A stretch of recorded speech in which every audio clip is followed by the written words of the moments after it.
etumba na ngwaka opika pendedi eloko yango bozelaki ye sango ya mokweke ya mbiji pona bino nyonso ba ressortissants sud ubangi bana egemena ya bilu yango yo compagnie africaine d'aviation CAA na mokuse oyo mesana kopesa bilengi azongisi bavol na ville ya Gemena désormais bokobanda kozwa 2 fois par semaine veut dire lundi na jeudi bavol vers Kinshasa Gemena Kinshasa kasi bavol yango pe na avion bimpuka te kasi na Airbus A320 CAA elengi bangwaka boa elengi boa suka po moto eloba etumba na ngwaka opika pende akosa te po bompikiliki boa nango pardon CAA 30 ans d'expérience mokoka na service ya peuple congolais mokili mona pendima les lois sopeli bana Gemena luxe ya mpepo pe savoir faire na ye na CAA mosala se mosala Mbote pe merci amnendenge oze bele bosa la télévision na bino pour la journal ya peuple pour na peuple mokola mardi 17 octobre pour na chef de l'état Félix Antoine Tshisekedi Tshilombo assistaki mokola lundi 16 octobre pour la rentrée judiciaire 2023-2024 en cour de cassation c'est le cas qui vont parler du peuple héritier mapine mapesi bino ba détail. L'olenge article 64 alinéa 1 il y a loi organique il y a le 11 avril ezali kolobela organisation fonctionnement il y a compétence il y a juridiction il y a ordre judiciaire bosimba que lundi 16 octobre 2023 audience solennelle publique ezalaki bongo na rentrée judiciaire 2023-2024 na salle de congrès il y a palais du peuple traditionnellement après 2 mois il y a chaque année soit du 15 août au 15 octobre bongo ba magistrat bango bazwaka vacances moko ya reconstitution spécialement pour la matière oyo ezali bongo na célérité bosimba ke na audience oyo premier président ya cour de cassation professeur ya université ya Kinshasa Ndomba Kabeya élu Léon ye alobelaki mingi suka ya vacances oyo ezali ko dévoiler ba thématique na bango ya sika mingi obstacle ya justice liboso ya sous-développement liboso ya président de la République Félix Antoine Tshisekedi Tshilombo ba différentes personnalités politiques ba officiers militaires ba policiers et longo na ba diplomates soit 3 grands discours mobimba ezalaki bongo animé na rentrée judiciaire oyo ya cour ya cassation na palais du peuple na discours na ye nouveau premier président ya cour ya cassation azalaki bongo concret a énuméraki ba point phare oyo ezali ko bebisa justice ya République démocratique du Congo na tinawana alobi ezali nécessaire ko passer en revue obstacle nyonso na niveau ya bactère judiciaire pe non judiciaire ba moyen dérisoire tout ba moyen mike oyo ezali ko pesama et pas ya pouvoir judiciaire na niveau ya ba disposition légale ndenge ye atalisi alobelaki pe vrai problème oyo ezali ko étouffer évolution ya justice. Professeur Ndomba Kabeya Eli Léon alobi azali déterminé pour na lutter contre ba antivalère ezali moko ba facteur oyo ezali ko bloquer évolution ya justice bo une analyse na ye telisi ke ba antivalère ebele loko la corruption ba ezali ba principal antivalère oyo ezali ko bebisa justice ya RDC constat oyo ezali amer alobi etindi ko proposer ba piste ba solution pour na ko encourager dénonciation oyo ezali soutenir pour na ba preuve en vue ya ko faciliter sanction ya ba auteur nyonso ya corruption bosimba ke esalemaki ba mécanisme ya prévention ya corruption na kati ya ordre judiciaire na tina wana alobi azali engagé pour na sensibilisation ba magistrat pe ba agent nyonso ya manque ya sanction disciplinaire oyo ezali reteni oyo ezali kopesa makambo ebele ya mabe na ngambo mosusu souci ya ko trouver solution efficace na question oyo ya corruption oyo ezali ko bloquer décollage ya état de droit nouveau premier président à prévoir ba mécanisme ya prévention pour na makambo etali manque ya sanction disciplinaire oyo ezali pe retenu oyo ezali kotalisa makambo ebele ya mabe bosimba ke audience oyo ezali bongo ya liboso pour na nouveau premier président ya cour ya cassation professeur Ndomba Kabeya Eli Léon depuis prise ya pouvoir nae na matériau etali assemblée nationale boba ke plénière ezalaki organisé mardi 17 octobre kuna na assemblée nationale pour wapi bon honorable député ba examiner qui peut ba adopter qui proposition à loi sur le bien et droit insaisissable peut ba examiner qui sous peut ba adopter qui peut projet ya lana oza ko modifier peut ko compléter loi o ezali ko lobela régime général ya ba bien régime foncier peut immobilier ba détail élément bokola nango national na biso ya mokolo ya lobito pour suivre journal biso ko solo etali primature pour notre premier ministre Jean-Michel Sama ya président qui cérémonie ouverture et à 56e session ya conseil ya de ministre ya Ouada o esalemaki mokolo lundi 16 octobre na Kinshasa. Nadine Asson apesi bino ba précision. Avant ba mot d'ouverture, chef ya gouvernement abengaki ba ministre oyo baza na charge ya justice na attribution na bango na kati ba pays membres et organisation ba préserver ba acquis ba souligner intérêt oyo gouvernement azali ko accorder na organisation commune oyo ezali bongo gage ya développement. Alobi et Salibongo 47 jours depuis que yango ezalaki un temba lampion ya 55e édition ya session ya conseil des ministres ya Ouada oyo esalimaki le 30 août 2023 ezalibongo na esengo makasi azali kozwa parole chef ya gouvernement pona kotalisa intérêt oyo gouvernement ya RDC azali ko accorder une organisation commune gage ya développement ya communauté na occasion ya ouverture ya présence assises atalisi na kombo ya Félix Antoine Tshisekedi Tshilombo chef de l'État Premier ministre Jean-Michel Sama Lukonde Kenge azali ko représenter avant à saluer vision commune où ezali partager na ba ministre na profit ya ba jeune économie africaine. Alobi séjour na bango na Kinshasa pour la troisième fois consécutive l'espace ya 8 mois ezali bongo na traduction ya ferme volonté ya ko accomplir vision oyo ezali partager pour la unification ba droit ya ba affaires pour na ko renforcer harmonisation ya ba cadre juridique peut ko favoriser commerce intra-africain peut ko encourager l'investissement na continent na biso pour na ko attirer ba capitaux frais oyo ekokolisa ba jeune économie ya Afrique. Bo premier ministre alobi aye kolanda personnellement agenda oyo ekoguider misala ya 56e édition pe ba poignon so oyo ezali inscrit pour na intérêt vital na bonne marche de organisation commune ndenge ezali kopesa opportunité ya corriger organisation Ouada pe ko discuter ba définition so ezali koya bo simba kendenge boyebi session où ezali ko coïncider et le monde a 30 ans organisation ezali occasion pour na kokumisa vision ya ba père ya Ouada oyo ezali ya ko renouveler engagement pour na ko œuvrer pe ko sala Afrique véritable pôle ya développement ndenge premier ministre Asuki Saki Koloba bo simba ke cérémonie d'ouverture oyo e connaîtra qui participation ya ba député ba sénateur ministre d'état pe ministre ya justice pe garde de sceaux ya République démocratique du Congo présidente en exercice ya conseil des ministres ya Ouada ba ministre ya justice ba pays membres et organisation oyo pe quelques membres ya gouvernement ya RDC secrétariat permanent ya Ouada présidente ya cour commune ya justice ya arbitrage ya Ouada pe directrice générale ad interim ya école régionale supérieure ya magistrature pe expert ya Ouada et longona ba invité ya ndenge na ndenge. Tetikala kaka la basolo etali primature pour na ko yebisa que premier ministre ye a réussi qui présence na ye mokolo lundi 16 octobre na ba travaux il y a première édition ya conférence internationale sur un partenaire il y a programme urgence intégrée à développement communautaire une fois de plus Nadine Assona. Objectif ya passage na ye na ba assise oyo ezalaki ko démontrer intérêt ya gouvernement pour na programme oyo et ko compléter programme central ya gouvernement pour na programme ya développement local ya 145 territoires. Bosimba ke organisation oyo et prévoit ki ba travaux d'ouverture ya conférence oyo ezala lancer et pas ya chef ya gouvernement kasi ba charge mususu ya état et salike ndenge et salemaki et bana koloba ndenge wana te malgré notre ferme volonté ya ko procéder na matinée na ouverture ya première édition ya conférence internationale ya partenaire ya programme d'urgence intégré ya développement communautaire pour na ko appuyer ba plan locaux ya développement communautaire ba entité territoriale décentralisée urgence oyo ezali lié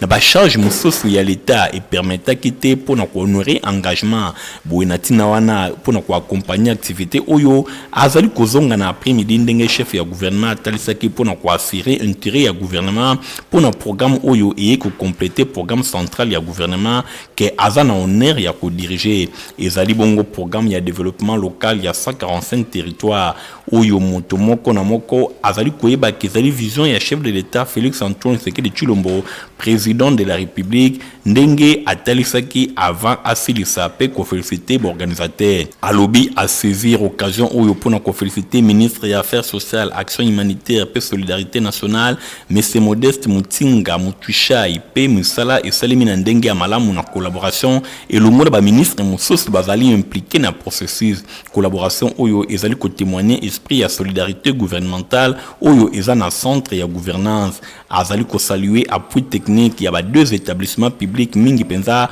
Fonds national ya promotion ya service social pe Fonds social ya République démocratique du Congo pour na ko bosanate expert ya ministère ya service public oyo bazali concerné na problématique ndenge premier ministre Jean-Michel Samalukonde Kenge atalisaki Debeta bongo masolo ya ba reporter ya Fond Ngala journal peu pour la peu bakitaki kokutana na secrétaire général ya autre vision du Congo maître Magloire Kasongo oyo alobela ki bon question de l'heure surtout na ndenga za candidat na funa azabongo na micro ya Michel Ngakunga. Tozali biso ba politicien mais tozali ndenge moko te. Ata tozali biso tout ba politique mais na façon na biso ya ko vivre na bato. Na façon na biso ya ko mona makambo. Na façon na biso même ya ko traiter ba dossier oyo ezali politique tozali na mwa différence.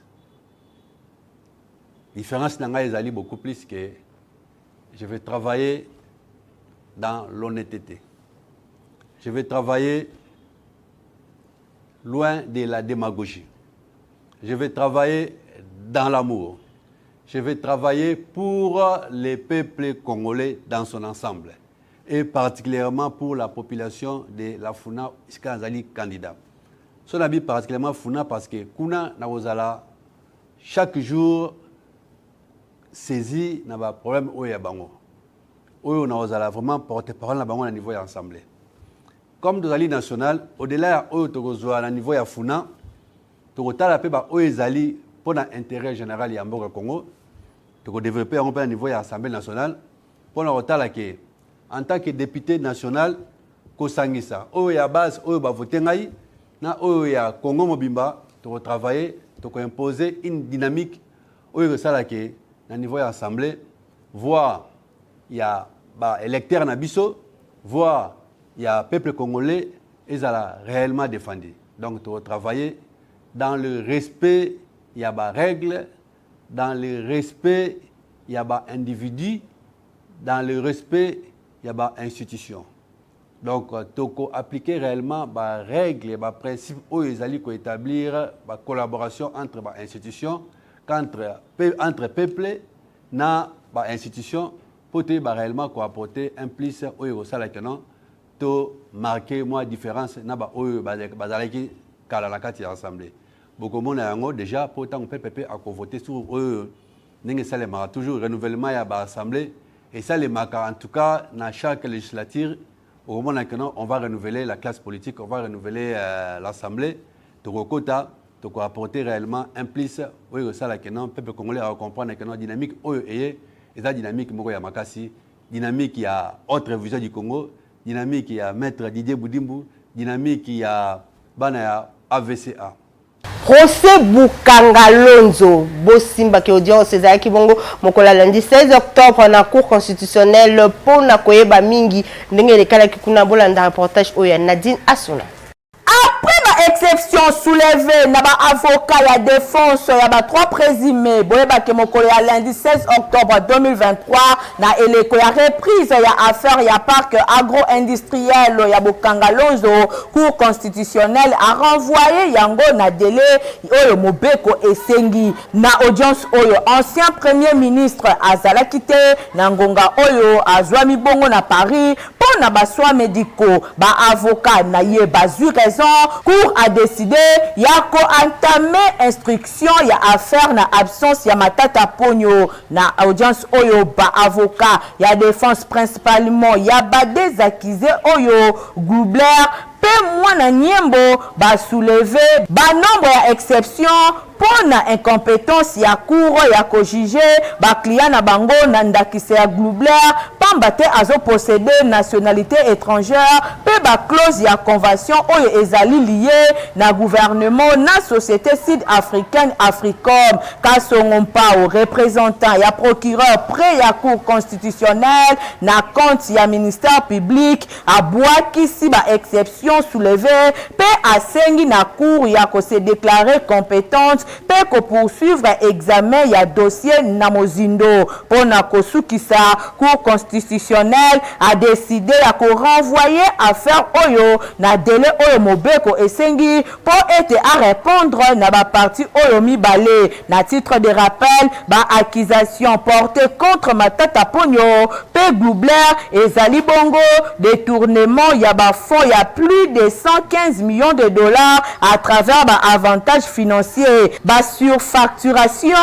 création, il y a la société écran, paix détournement, il y a la procédure administrative. Matata Ponyo, paix déocratie, Mutombo, Bazali également accusé, il y a quoi, solo versé 89 millions de dollars américains destinés à la construction, il y a marché international, il y a Kinshasa. Honorable Norambu Mbungu ayambama ki weekend eleki na base na ye ya quartier sur la kuna na commune ya Kisenso po wapi apesa ki bango ba don ya maputa héritier Mapinde Miladi la reportage. Honorable Nero Mbungu Fumabanga Moyo azali kolembate tout le temps pene ya ba base na ye quartier solo na commune ya Kisenso ezalaki ya koyinda na ndenge ya kosakana te epai wapi ba mama plus de 780 mobimba bayambaki honorable Nero Mbungu oyo akomelaki bango na esengo ndenge bino moko bozali komona na bilili tango nyonso Fumabanga Moyo akitaka na quartier moko ezalaka vraiment esengo ndenge kaka ezalaka lokola momesano.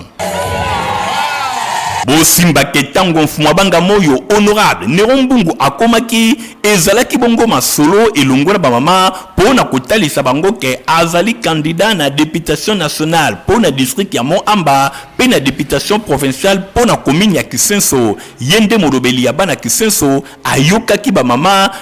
pe bayokaki ye. Honorable Nero Mbungu atei bango alobi esengeli population a garder vigilance na ye baye bana kopesa confiance na n'importe qui te pambate tango oyo nde batu ya ndenge na ndenge bayaka kasi na sima bakendaka na bango lokola papa yenza lesili ba mesana koyemba. Honorable Nero Mbungu Mfumabanga Moyo ayaki maboko pambate apesaki ba mama ba don ya maputa ndenge kaka bino moko bozali komona esengo ezalaki vraiment au rendez-vous ndenge bango moko ba mama ya quartier solo na commune ya Kisenso balobi na micro ya Info Lingala. Ya boye tozi wapi na kosa makamba boye kalom du peuple Nero Mbungu atikalaka ye place wala mututeza ye na mwana nga Nero Mbungu nazana esengo mingi esengo monene azala kaka azala kasi papa na ngai bana wana sepeli mingi na makambasali na biso aumela na masolo etali Juju Okako secrétaire national ya Ligue de jeunes UDPS Tshisekedi akitaki bongo na quartier Bumba kuna na commune Ngaliema epo wapi asolola ki na base na ye sima na ye Igor Ting.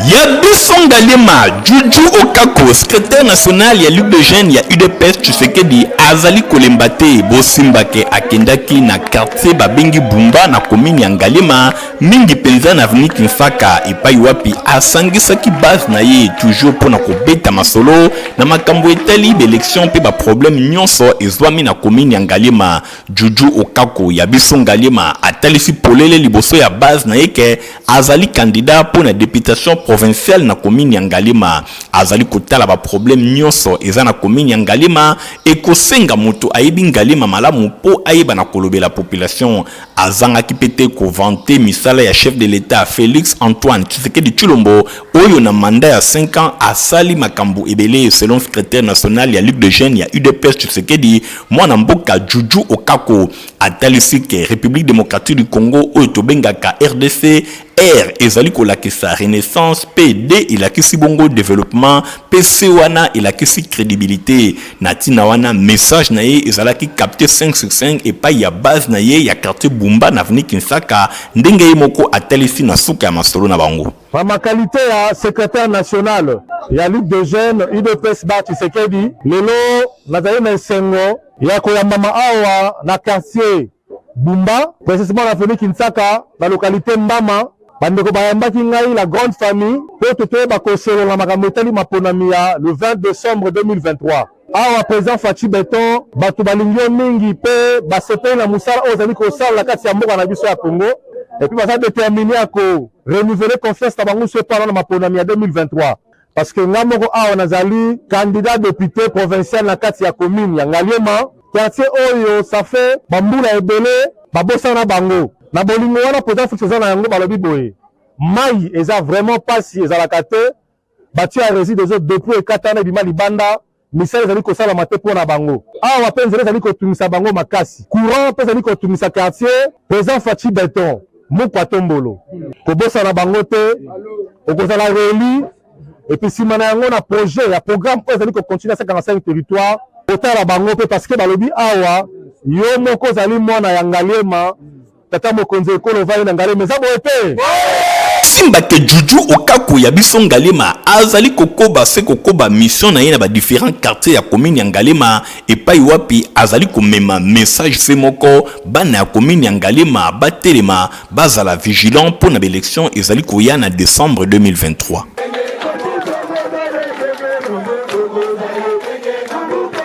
Balenière Outukozinda, la ville Yambandaka et sali 50 morts, un peu plus de 180 disparus. La société civile Yambandaka Bazako Lobela, irresponsabilité, il y a service, il y a l'État Bolanda, reportage Oyo, il y a Joseph Willingela. Plus de 50 corps retrouvés après bilan à naufrage à Balinière Mapamboli, Oyo Epesami lundi 16 octobre 2023 na ville ya Mbandaka na fleuve Congo. Aussitôt informé de la situation Oyo, des premiers citoyens de la République, Félix Antoine Tshisekedi Tshilombo a engagé le gouvernement pour capitaliser fleuve Congo, Peba rivière pour la prolongement des routes, pour couvrir tous les territoires nationaux. Et Sengeli Koyeba ke cause ya naufrage Oyo, ezali bongo, surcharge des passagers, paix à marchandises, mauvais balisage des voies navigables, navigation nocturne, c'est-à-dire qu'autamble na boutou, paix non conformité à ba embarcation, pour la réglementation à la matière, nde ezali à la base ya naufrage le long des routes maritimes. Société civile na ngambu na e atalisi que bilan Oyo et komatalissu après ba recherche pour 180 personnes basali pour le moment introuvables, et 220 personnes rescapées nde bamonani. Embouteillage et comme makasi na avenue bypass suite na ndenge ba remorque oyo ezoko wuta bongo na Congo central ezoko kota na ville ya Kinshasa na Moi. Bolanda reportage oyo héritier mapini pe France Kanzalo koka. Bakumbi mituka oyo balekaka na route bypass bazali konyokwa manandenge ya kosakana te embouteillage tango nyonso embouteillage monstre ezali konyokola bango botala bino moko na route bypass ba remorque oyo eutaka na province ya Congo central nzela kaka moko yango elekaka kasi lokola mikolo eleki ba autorisaka bango bakotaka na ville ya Kinshasa même na Moi balongolaka mobeko ya koloba après 21h kasi bakomi kokota na Moi ekomi lisusu chemin de la croix tango bazali kokota nzela oyo ezalaka moke botala bino moko bilili ndenge ezali kolakisa esika ya kotia lokolo ezali te population voire même bakumbi mituka bazali konyokwa manandenge ya kosakana te.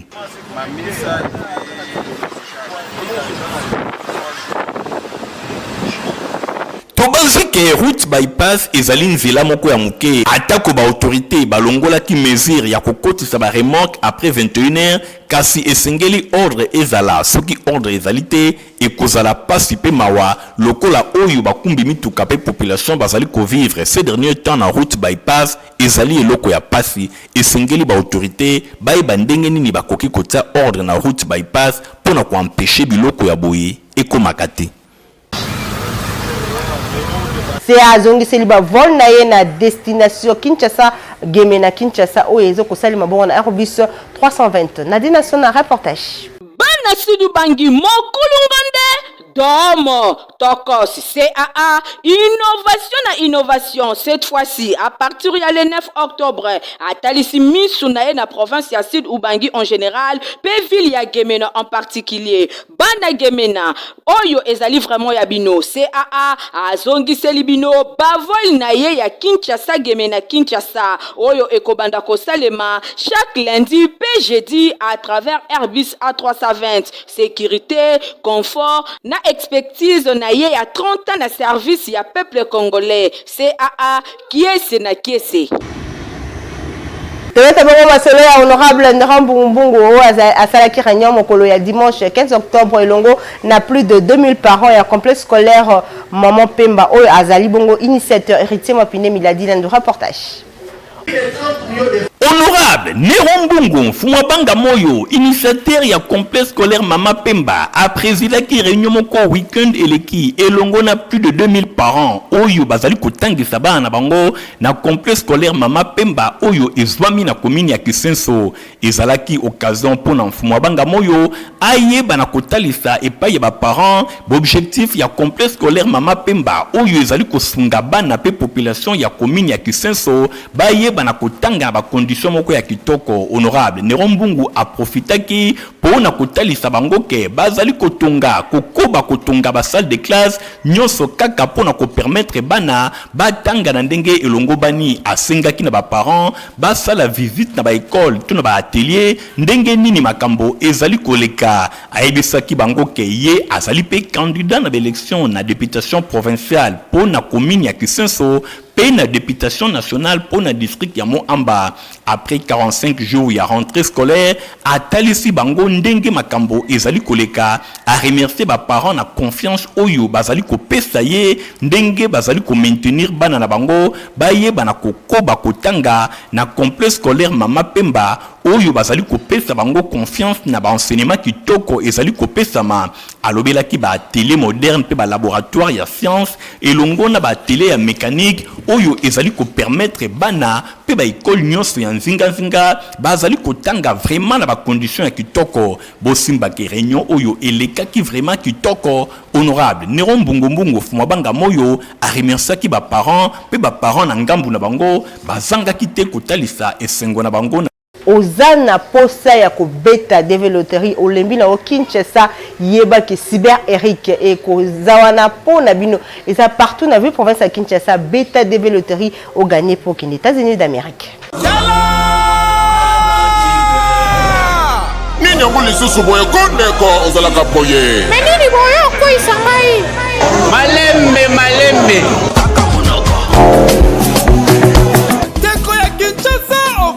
Na 24 communes, ben na ba province, topé na Brazzaville, yeba yango que ma solo ya développerie édition 2025 ici est parti du 4 octobre au 7 novembre 2023 yo mazuwa ici ya Pongwami yaka kotonte chance na yo autre occasion ya komona États-Unis d'Amérique mboka ya oncle Sam grâce ya Nzambe Koko Yaya même continent ma solo ya développerie n'Afrique centrale Mobiba Yeyo ADG Eric Mwamba patron ya chance de voyage Eric Travel oyo ekanga masolo na Kinshasa ya kosambe zate na $5 ya poma par personne papa maman mais ma famille na yo Mobiba bona kotonte chance yo pe ba menga yo kanyo awa condition ezate awa na chance de voyage Eric Travel bazali ba spécialiste na développerie na Congo Mobiba grâce à qualité, fait traitement ya photo, matériel ya kitoko, pe champ expérimenté, bazali ba professionnel. Organisi Esteli, Lupu nous dit, na ba chance Eric Travel, prise en charge un peu famille d'accueil, ezali 100% assuré, et chaque année, plus de 1500 gagnants, Babi Maka Awa, telle la preuve.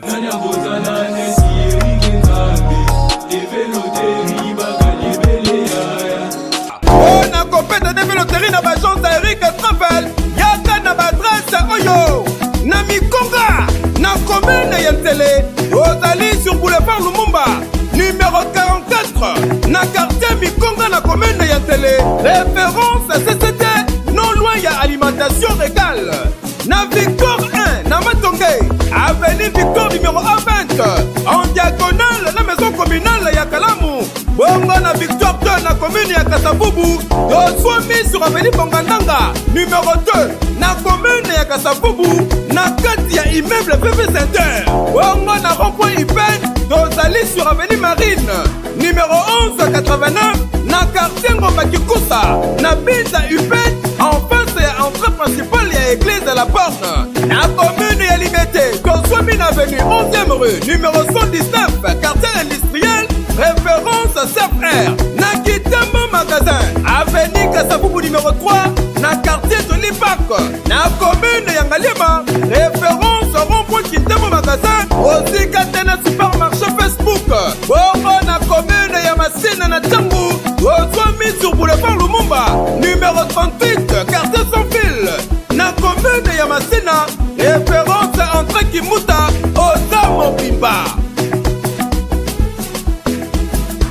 bozalaki ebele mpona kolanda info lingala journal ya pepo na mpe bosepelaki na journal opusana merci na Igor Ntingi Matomina azalaki bongo na nsima ya caméra concours d'actionnel Nadine Asona Joseph Willingela héritier Mapindemi ya supervisaki journal oyo montage esima bakeba ya Fabrice Lundombi pe Christian Kengebeni Stéphane Skande azalaki bongo na coordination ngana bino topesani rendez-vous ikolezali koya au revoir.